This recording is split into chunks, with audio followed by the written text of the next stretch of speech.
Welcome back to the Paws podcast. This is episode 22. Baseball season is over. All athletics are over. Now it's the long summer awaits. I guess is what we could call it, Johnny. No Jake today. He is in San Antonio, not joining us today or this week. So, Johnny, how are we doing? We were supposed to have Alex Sanchez on today, but unfortunately, things just didn't line up last minute for him. He had to do something. He will be on with us next week. So we will be talking to him next week about the FIU baseball season. So I guess we could just say we will just expect to have a lot of guests on the pod for the next couple of months coming up. Just with, really little to nothing to talk about in terms of FIU athletics. We could recap 2022, 2023 with guests that we would like to bring on. But Johnny, how are you? Excited to talk about some FIU baseball. We have some basketball to talk about. We haven't spoken too much about basketball. And then just a very little small tennis note. And I guess we could talk some football. I know Sean Peterson made a nice list there, which some nice recognition for FIU. Yeah, I'm excited to be on once again, Kevin. But yeah, I know that track and field has some stuff with NCAA, but other than that, season's over. It was FIU wrapped the senior series with Rice and a competitive weekend, but just tough to to not be able to make the tournament. But good things to come for baseball. But this is where we it's summer months, and now from now all the way to like August, early maybe late July now, because of how early the football season is. Nothing going on. We will let go though. We will get broadcast news for national TV schedules. So for football, that's coming up very soon. I know around this time we get all the if FIU will be on ESPNU, ESPN2, so that will be interesting to see. But until then, we're just hanging out, talking, and now especially with the war season, that's a big one for baseball. Yeah, and just I guess we could kick it off with that, but we'll kick it off with baseball because obviously there's a series to recap, and it was Rice versus FIU. FIU lost 2 out of 3. They were eliminated from postseason contention. In this case, it would be a Conference USA tournament. FAU, I'm sorry, did exactly what they had to do. They took 2 out of 3 against UAB, which would have, I believe, it would have eliminated UAB. Yeah, but and then FIU would have gotten it if it was FIU winning 2 out of 3. They lost by 2 runs on Friday. On Thursday, they lost by. I know that Saturday it was a loss in the 9th inning. It was a tied game. I think it was a 2-run loss on Thursday. Let me make sure. And then they won on Saturday, which is encouraging. It was a 9-7 loss on Thursday, 2-1 loss on Friday, and then the 10-7 win on Saturday. Yeah, can't get worse than that. I mean, these guys fought, and I watched the first game. Unfortunately, I wasn't able to watch the second one. I was up in Jupiter, and then was I? Yeah, no. What was I doing? I don't even know. I just didn't watch. I was up in Jupiter on Saturday. The one game they won, I can watch, but yeah, just a tough series to swallow. I mean, those guys went out there, they competed. When we look at game 1, and that's the one I'll talk about the most, it came down to the errors, Johnny. FIU committed 4 errors, if I'm recalling correct, or 5, and those cost them runs. It cost them runs, and eventually, to be honest with you, it cost them the game. Tiburcio did what he had to do. I think they made a mistake going with the starter they went with. I think they should have gone to Tiburcio right from the get-go, and you could have stretched him out to go 5 innings, maybe even 6, and you could have finished it off with Kabarkis, which they did, and he could have gone 4 innings. But just your thoughts, not only on the first game, but just the series as a whole, which I know you watched all 3 games. Well, I mean, definitely it was a series where it was must win, and credit to FAU. I know we talked to Ryan Guida, and he said that he talked to some players, and they told him that don't worry, we'll get this covered for you. When they did, FAU, I mean, they demolished UAB those first 2 games. I think it was like double digits each game. So they helped FIU. The goal after Saturday, the goal for FIU was just win the next 2. You talked about Thursday's game. FIU had a good lead. Guida 3-run home run in the first inning against a good pitcher and Parker Smith for the Owls. And then you talked about the defense that really impacted the FIU team. And then on Saturday's game, the pitching was great. It was not Richie. Was it Richie Pena? I know.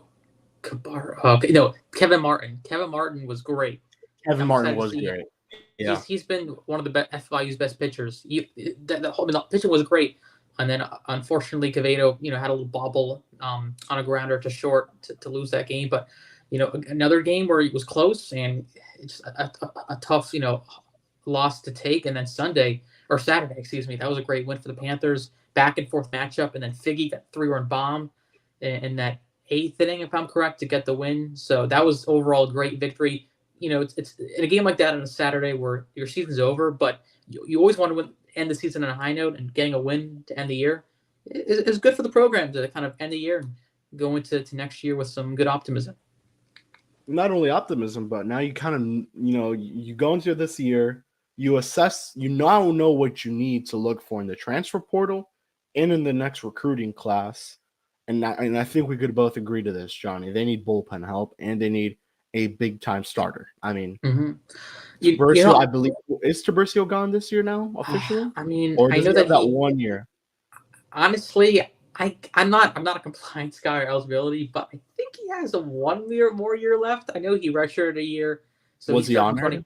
Was he honored? He was honored last year, but then he got the year in fifth year. But I know he redshirted in 2019. That's or 20. One of those, I think 2020. So that's 19, 20, 21, 22. I think he gets 1 more year because of the COVID year. So I think he may get 1 more year. Yeah, the COVID year really messed everything up. Now it's like we're getting the ending effects. But the COVID year, that's still going on right now. And just to clarify, the ones that we expect them to leave at least, because these were the players that were honored. And Johnny, you could correct me if I'm wrong. It's Mike Rosario, Alex Sanchez. Mm-hmm. You have Henry Wallen. I think Kevin Martin was also honored. Mm-hmm. Mario Fernandez, that's 5. Ruben Carpio, and that's it, right? Yeah, that's the hit. I do know though that a lot of those guys have the extra year because of the red shirt as well. Especially Carpio. Carpio's a junior. I think he's a junior too. Yeah, because of the red shirt. So it's all about getting opportunity to get another degree or something in that nature. But as of now, they graduated from college, but they still have the eligibility to continue on their playing career. So that's that part. But you never know. Like last year when we saw Tiburcio and Sanchez come back, they were graduating as seniors. They come back right back. So we never know. But yeah, a lot of impactful players did leave the program, but when that is returning is exciting because they're all going to be upperclassmen, and that's what you want in college baseball, to get guys that are vital to a program and have played tons of games under the belt. Yeah, and then just to kind of recap, just how good this offense was, Johnny. When we look back, I mean, if there was a strong suit of this team, and something you could count on is that offense getting it going. They lost by a lot. They lost games where they lost by a lot. But the offense still produced. The one exception being that game against the Canes where they got run ruled. Mm-hmm. That is the one exception that I think really just showed that the offense was not good. Because when you look back, this team scored runs. I mean, you look Western Kentucky, they scored 8. They scored 7 against Bethune-Cookman. The real only series where they really didn't look good was FAU, when they went to FAU, where they only scored 8 runs total in 3 games. Even against a team like UTSA, although they dropped 2 out of 3, they scored 8 in the first game, 8 in the second, 6 in the third. So it's impressive. It's impressive what the offense has been able to do. But you can't go in with the mentality, and this is where I'm going to start with the negatives. And I know you're not a big negative guy, but when we look at the negatives, FIU kind of played themselves where we're going to score so many runs that our pitching could suck. And there's no other way to put it. And, there are some guys who really performed well. I was very happy with what we saw from Angel Tiburcio. Mm-hmm. I'm very happy with what we saw from Kabarkis. I love what we saw from Kevin Martin. Down the stretch, too. Yes. And especially, yeah. And then you have Jackson Ritchie, who got off to a really nice start. But, man, I mean, I think Coach Witten said it best. He just started struggling. And it was really just command issues, mechanical issues. And Coach Witten pointed it out. I think I put it in one of the articles towards the end of the season. That may have been the UM game. And one of the 2 UM games, and yeah, it was just tough, man. Really tough to swallow. See what happened to Richie after such a good start. And I think it was the first game against the Canes or the second one. He looked great. And then after, I just want to highlight Joel Pinheiro, who probably will be a nice piece for FIU in this upcoming next season. Johnny, I mean, he made 3 starts. He looked good in all 3. I lied. He made 4 starts. Besides FGCU, he looked great in all the other 3 starts. Coach said that final game of the season, he's an active player. He's no longer on any limits. He's no longer in restrictions. He's good to go. So you could definitely expect to see Pinheiro maybe crack the weekend rotation against conference play. But it wouldn't shock me if, they continue rolling him as that midweek starter, which is what we saw towards the end of the year when they played the Canes. They played, both game against the Canes and then Bethune-Cookman. Yeah. And I would agree with you that there's guys that we found and I think are going to, be important, but it's the bridge year. You got to find guys, will be good with the program. But I'll say this, looking at 2022, the FIU, the pitching was the worst spot. We look at the margin of losses. I looked at the games that FIU lost.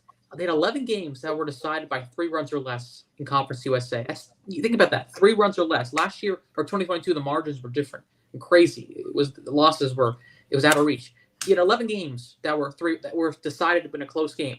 That isn't good to see because for a program that needed opportunities to learn how to play close, they had it this year. But that's only good for a program. We've talked about all the heartbreaking losses this team has had, all year long. But you can learn from these losses and you can really improve from these, from what you've learned. So that's one thing I'm interested to see about how they bounce back next year is learning from how they lost those tough games to now trying to win those games that, you can battle out, because 11 games that, you lost in close matchups, that can make your record even more, could have got you into a Conference USA tournament spot. So that's something I really noticed a lot. But you said it, there were so many guys that came out, Kevin Martin, Kabarkis, Tiburcio, but coming in, we didn't have a starter. That was the thing. There was no true starter, but that's why next year, and for sure I know Coach found guys with maybe in the portal commitments, recruits. That's something he wants to do. But the pitching will be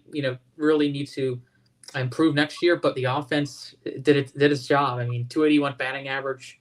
I think this is they had one of the best conference offenses like 5 years. I did a study or did some research on. So the offense was great, and it shows out when we talk more about the reward or the awards that a lot of these players got today.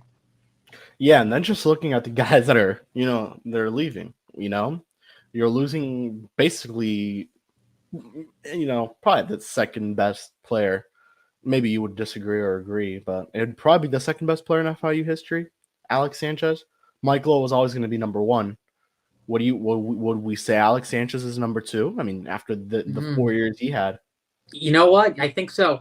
I mean, the way Alex played this year, and well, there's Logan Allen. Yeah, you're talking about ever FIU baseball player. Top 5 at least. Ooh, okay, we do top 5. Okay, you got to help Mike Lowell. Mike Lowell. Logan Allen, definitely. Logan Allen, yeah. I mean, actually, Logan Allen right now, as we speak, I think he's throwing a pretty good gem against the White Sox. Yeah, I have him in fantasy, so I'm always looking up in FIU alum. So I think Logan Allen, Mike Lowell, Edwin Rios, Aramis Garcia. Remember him? He's a catcher. He was one of the best hitters at the time. And then I don't know. Probably Sanchez. Yeah, at this time, I think Sanchez is definitely in that. Unless we're missing a player, but right now it'd be Sanchez. And that's good that we have that problem, because there's so many good players, so many good. But maybe and we'll see. But he'll probably go in that draft. I mean, so he's gone. Now this is the one that's really tricky, and I spoke to him, and we've spoken to him all year. Ryan Guida. We know he's not leaving. We could confirm he's not leaving FIU. He's a junior. Yeah, he's a junior. He's not entering the transfer portal. We've spoken to Guida. He's staying. But the thing is, he could go in the MLB draft. Yeah. I mean, he's showing it. What, 3? He's showing what he's done. 366.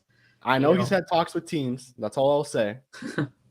Now I'll leave it at that. But he could definitely go in the draft. Now it's a matter of, is the money good enough where he's going to go to the big leagues? Or will he stay another year in FIU? You're right. It's a bet on yourself, because you look at the numbers. He had a terrific year. But, if he comes back for a second year with the Panthers, I mean, you got to put him up as a guy that you got to watch out for, because if he's 366, you can think that he should hit close to 400. I mean, the way he hit. So that's one thing. You're right. Like, that's an interesting case, with Ryan, because he's draft eligible, and you never know in the draft you can be selected, but there's always time. If you want to come Christian back. Santana got selected by the Brewers. Yeah, when he got drafted, yeah. Yeah, so You never know. Is there any other FIU guys that got drafted outside of? You know what? I mean, actually, this is a fun fact. Do you know who Nate Pearson is? Of the On the Blue Jays. Yes, he actually spent his freshman year at FIU. Did he? But then he transferred. So I don't know. I don't know if you consider him. You know what I mean? Like, would you consider him an FIU alum? Yeah, he pitched for a year, but then he transferred. Oh, he pitched. But like he didn't like graduate. He didn't get drafted as part of the Panthers. You know what I mean? Like, would you consider? Then he's not an FIU alum. Okay, so there you go. So he's not an FIU alum. So yeah. So Logan Allen, that's the one. He's been the recent one. Also Austin Shetton as well, who's in the minor leagues. Oh, yeah. I think with There's Tampa. some guys, man. The FIU's got them guys. But yeah. Let's go to awards. Alex Sanchez was first team All Conference USA, is what they call it. All Conference? Basically first team All Conference, yeah. And then Ryan Guido was second team All Conference. Mm-hmm. Then Roylan Quevedo got first team All Conference freshman. All freshman team. All freshmen, yeah. So great honors for each guy. Jonny and I were talking really little about it right before we hopped on, but we're a little surprised Ryan Guido got second team. We do think he deserved first. We do. I personally will say this. Sanchez won the MVP, but Guido is the better player. That's an interesting. The only thing that's right now separating Sanchez and Guido, and maybe Guido from being better than Sanchez, is the defense. Yeah, he can play center field all year. I would say, though, is Conference USA stacked. If I pull up right now the players that made this list, I mean, Conference USA, they have some talented guys. Let me see. Obviously, Daniel definitely player of the year. Yeah, congrats to him. I have it right here. Okay. Who was player of the year? Shanuel, yep. And so this is the first team. We got UTSA player, FAU, Charlotte, Dallas Baptist. We got UT. We got this is a great conference. We know that for sure. So obviously it sucks to not see Ryan on that list, but if making the list is probably that's awesome because it's so competitive. So great for him. I was talking to him. I know he's like dang, always tough I didn't make it, but he said to me, what, I made it. That's the best thing I did. I made the list. So that's an honor in itself. Making it's honor, yeah. It's like making all NBA second team. Yeah, probably the best way to put it. Yeah, and then exactly. Obviously, shout out to Roylan Quevedo who made the all freshman team. Yeah, very well deserved. I think he's going to be a very big piece for FI moving forward, especially now with Dante Girardi. Now going to be a senior. He has 1 year left. And Odina as well. I mean, I would presume that Stevens will take that shortstop role. I mean, before the injury against Florida Gulf Coast, he had a really nice groove going, and then he had that season-ending injury. But Quevedo stepped in. Ondina. Quevedo, he as a freshman in that spot, we have to come in. He had some really good moments. Third, right? You probably put him. He slides in right at third. Yeah, I mean, also you have Brian Lariga as well. Lariga, I like Lariga in the spot he was, where he's kind of like a spot starter. You start him when you meet him. We have questions. That's a lot of answers. We have a lot of questions, but will be answered next year. So, and you never know. They could bring in some big names in the transfer portal that surpass these guys. Like exactly like Mike Rosario, where he had decent amount of bats in Miami, then comes to FIU and was one of their best leadoff hitters. So he did struggle towards the end of the year, though, like a little big bit. time. Yeah, he did have a little bit of a struggle towards. I know I think he got hit by a pitch in the Friday game. He didn't play on the Saturday after, so that was that part as well, which was tough for Mikey. Yeah, and then just looking at Roylan Quevedo's stats, nothing crazy to be honest, but I guess just being a true freshman, you don't play too much. He hit for 200, got on base at a 342 clip, slugging 246. Struck out 14 times, walked 14 times, 8 RBIs, 2 doubles, 13 hits, 11 runs. I mean, nothing that's going to catch your eye. You would think he would steal more bases with how small and quick he is, but he has 2 bases. So I think it's now going to be with more playing time, you'll get more of an opportunity and, obviously stack up on the stats. But Quevedo's going to be someone very interesting. And I guess the only other thing we could kind of mention is who could possibly go into the transfer portal, Jonny. Transfer portal is something that's always hurt FIU. We saw it with football. It's already hurt them big time. They lost Demetrius Hull. They lost Gaithan Bernadette. They lost a lot of guys in the portal. Who could they possibly lose? Can Quevedo go into the portal? You know what? I think Is with he the portal, eligible? it's different in baseball because in baseball, like you're playing like a lot of good teams. Like you're playing Miami in a midweek. They're an ACC team, so it's not like in basketball and football where you're playing, lesser opponents. Baseball, you're playing great teams all week. So I think it more comes down to lack of playing time and not maybe feeling your role on that an FIU was not what you expected to have. So I think there's players maybe that maybe feel like they should move on for new opportunities, but if you look at like situations of like the best players leaving, that I don't think that would happen just because you already have a great role here and you're playing quality teams. You know what I mean? So like obviously last year Dante and Figgy entered the portal, which because they didn't know who the head coach was, but they came back. Obviously, it's more like that. But I think it all depends on the player and what they feel their role is on the team. So do you have any idea of who could possibly go? I mean, just looking. Hey, look, you look at guys, and there has to be names that we have to think of. yeah. I mean, that catching position is one that's very weird. We have Ronnie Medina. I know he's a junior. You have Roney. You have Paladar. Oh, Paladar is another one that was honored, I believe, on senior day. So I think he has one more year left, though. I think he has a year. He's a senior, but I think he has a year left. Yeah. Then you have Nick Batelli. So I can definitely see someone from the catchers going into the portal. I don't like to like guess, but you can guess, Johnny, but you have to think. Exactly, we should think about that. But I don't want to make names on here. I know that there's information where you can find who leaves the portal. It's a database, so I know that it's a little too early to make that statement, but I can look it up of who guys leave. But I don't want to come out here and make names. I feel like that's not my place. And I'm not going to say a name either yet. Yeah. I'm not going to say a name yet, but there's some guys who I think were a little disappointing. What do you say this season? I mean, the first name I think of is Henry Wallen, and not to call out any guy in particular because there's Wallen. I think some of the relievers were pretty disappointing.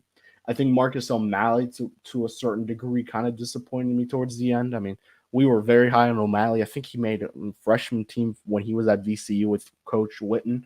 So I think those guys really kind of disappointed. Wallen, especially Wallen, I expected some big stuff out of him. I mean, he got off to an amazing start and just was just not good towards the end. Yeah, I mean, I wouldn't say disappointed. I would just say they had tough stretches like Wallen. I mean, the non-conference was great for him. He struggled in conference play. He kind of picked it back up, though, I would say, towards the end of this year. Had a great series against Charlotte. But Wallen was always there. No matter what of his struggles, he was always kept fighting and got on base for walks. So there's him. Obviously, I mean, it was I think for Evan Chenier, a guy that I also from VCU as well. He had kind of had a struggling year on the mound, but all these guys are fighters, and if they get the opportunity to pitch, they'll try to get the best of their ability to do so. But it was sometimes tough year for guys that maybe had high expectations and maybe didn't fulfill the expectations that were given to them as the season came on. And just to wrap up on FIU, who is someone you're excited to see, Johnny? Who's someone you're excited for next season? You're gonna on this current team. You're stamping their name right now. You're saying this is my guy for next season. Way too early prediction on who is your guy for next season. Okay, I'm already putting up Ryan Guida. If he's staying, I mean, I'm expecting a monster year, but maybe okay. Let's go with the less obvious answer. Okay, you know what? The outfield will be a big question mark. You don't know. Personally, I think that Figgy is going to have a big power year. That's what I think. Really? Only had 2 home runs last year. I think that he's not a big power hitter, though. Yeah, well, I mean, I think though. I mean, you look at he's tall. Tall first baseman. But I think he has a big power year, and I think Dante Girardi is going to hit over 300 next year. He obviously. I am very high on Girardi. I'm very excited to see what he's got. And I spoke about this guy a lot last year, and I'm gonna put his name back into existence if I could find him anywhere on this. Franco? No, not Franco. It's Brendan Roney. I'm very high on Ooh, Roney. there we go. I'm Brendan very Rowe. excited to see what Roney could do. He worked very well with the staff, VCU guys, so he knows Rich well. He started the majority of the games. I know they started with Ronnie Medina, but eventually they went with Brendan Roney. So I don't know, man. I could definitely see Roney being that guy who kind of steps up and was probably one of the better catchers in Conference USA. Yeah, like he had a good year. I mean, honestly, Kirk Palladar too. Like honestly, I like the catches were nice, decent this I year. They like were really good. Paladar too, but Palladar, if bad. Paladar isn't staying, Yeah, it's Brendan Roney season. you will see. But yeah, that too. But I'm really interested with the Dante, Figgy, Steven. Like those guys are seniors. I don't know. I think one guy is gonna really put on a breakout year. I mean, they've all had great years, but one of them I think is gonna really stand out. I think we'll make all conference too. Another thing, make all conference. I think Dante's gonna have a nice year. He had a nice year this year, very much improved. I think if you look at team awards and you have to go to my most improved player, Girardi has to be the first one that comes to mind. Yeah, that's true. So yeah, now I think we can move on, Johnny. There's not much. There's no news break. We're almost 30 minutes in. Jake unfortunately couldn't make it, as we mentioned. There was some news regarding FIU basketball. They will be playing Eric Henry's college, UCF. So Yeah, talk to us a little bit about that, the past history. We thought there wasn't history with these teams, but there actually is. yeah. So UCF, we're playing at UCF to open the year. I think it's November. Let me check. I think it's November 6th, 5th. It's a Monday. So it will be. I'll give you the exact date. It is November 6th at the what do they call it? The Edition Arena. It'll be there, so that'll be fun. A Power 5 team open the year. Are they opening the year against them, or is that just? Yeah, I think it's last year we played Houston Christian, so we'll be opening the year against them. Okay, so that'll be fun. I'm excited to see that. Definitely, I'm gonna try to make it. I mean, I know I have class. That makes two of us. Yeah, but we all go a little road trip. We should go up there. Yeah. Should we drive? Because that's a month. Should we drive on that Monday, or should we, stay on Sunday? What's the deal? I don't know. Too early to tell. I mean, it's in November, but it's Orlando, so maybe Brightline. We tried the new Brightline. Forgot about that. Yeah, Brightline now goes all the way to Orlando, and that shouldn't hurt. But anyways, just to finally, I want to go back to FIU baseball. Who are the guys that are going to spring ball or summer ball? Summer ball. So I know about Guida. He's going to the Valley Baseball League. I know Dante is going to another Dante Girardi. I know he was going to the Appalachian League. I know it's one of those. Yeah, I think it's the Appalachian League. I know Joel Pinheiro is doing the Appalachian League as well.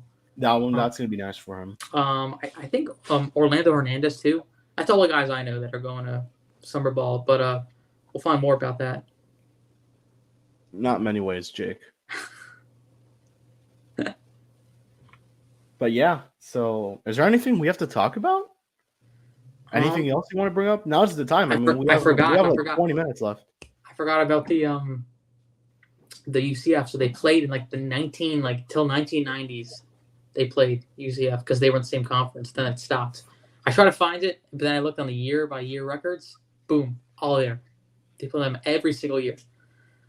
So I'm gonna look up UCF basketball's schedule 2022 to see how they fared in their I guess their season. So they were 19-15 in 2022. They were 8-10 in the conference, but that doesn't matter to FIU. They were 11-6 at home, 5-7 away, and they played, I guess, in neutral sites. Did not know that was a thing. They played Stetson. They played Stetson. I mean, they didn't play any Conference USA teams. From what I'm saying, they played some big boy teams. They played Memphis, Florida, Oregon, South Florida. I mean, they played some big name teams. Missouri, Ole Miss, the UM. So they played some big name teams. FSU. So FIU for them to how big is that, Johnny? To put this game together. I mean, I'm calling it the Scott Carr game. That's the Scott Carr. Yeah, game. And not only that, I think is it USF or UCF who's going to face FIU football in a couple of years. USF. USF. So I mean, USF. Scott Carr's working Yeah. his magic.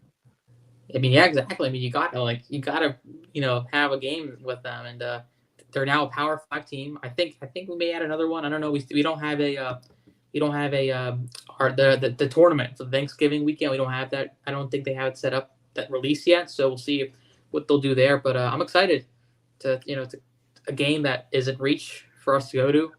So that's gonna be fun. Yeah, and we're very high on FIU basketball. Despite them losing Denver Jones, you still have a pretty nice team. They made some nice ads in the transfer portal. They made a recent one, and I forgot the name. Do you happen to have that name in front of you, or was it It was the Syracuse kid. Oh yes. It was I think Travis Gray. Travis Gray, that's the name. Yep, you got it. Yeah, so they're adding big men. JUCO guy. Another JUCO guy. Another JUCO guy. Yeah, FIU basketball is going deep into the JUCO guys, and you love to see it. You love to see it. There's just no other way to put it. Yeah, 110. Oh, he put 110% committed. He looks like a pretty big guy, just lengthwise, not weight. So should be an interesting, just an interesting addition there. They're going big. They lost Guadarrama. You have to give Sonogo some help. So yeah, and at the moment, aside from Jones, I don't think anyone else has entered the transfer portal. I know it was a couple, Darren Prescott, who redshirted, and Cameron Wilson, who was another bench guy. So they both transferred. Cameron Wilson, yeah. Funny. I think he's family members with Paul McIntosh. Really? PMAC was at FIU basketball stadium. Are you serious? I think that because he on Instagram, I always see PMAC tweeting stuff out or retweeting or not retweeting, putting stuff on Instagram about Cameron Wilson. Oh, interesting. They must have some type of. That's pretty cool. Yeah. So they just, So those are the two guys I did not know went into the portal. And in terms of football, any other names in the portal that we're missing? For football, you said?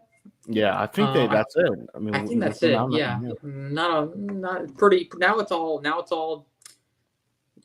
fundraising. I think maybe Oh no, the Texas State guy, the O line. Oh God, who? Remember? Oh my God, I know exactly who you're talking about. They added him. Yeah, they added him. He's a big boy. I mean, let me see. I got the. I think, did he post something? Let me check. I know I posted something. FIU posted something. FIU football. Yeah, I know. Oh, Jacob, that's his name? I'll find it right here. Oh, I got it. Jackson Schultz. Jackson Schultz. Yeah, he's a big guy. 6'7", 310. Yeah, so FIU really needs that for our on the O-line. They're stacking up for the O-line. Yeah, it should be good. And then Jonny, I think, was mentioning this right before. Sean Patterson was added to a top 50 list. So I think he's number 50, but it's fine.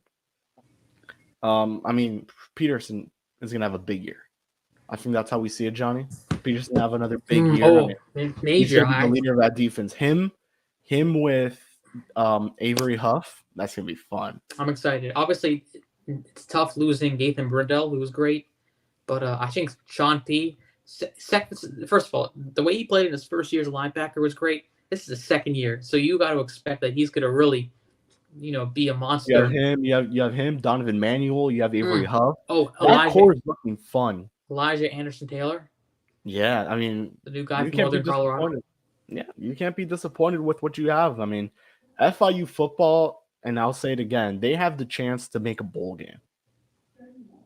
They may be one of the better teams in Conference USA. I think it is that, the expectation is to make a bowl game. That's the expectation this year. You win 4 games last year.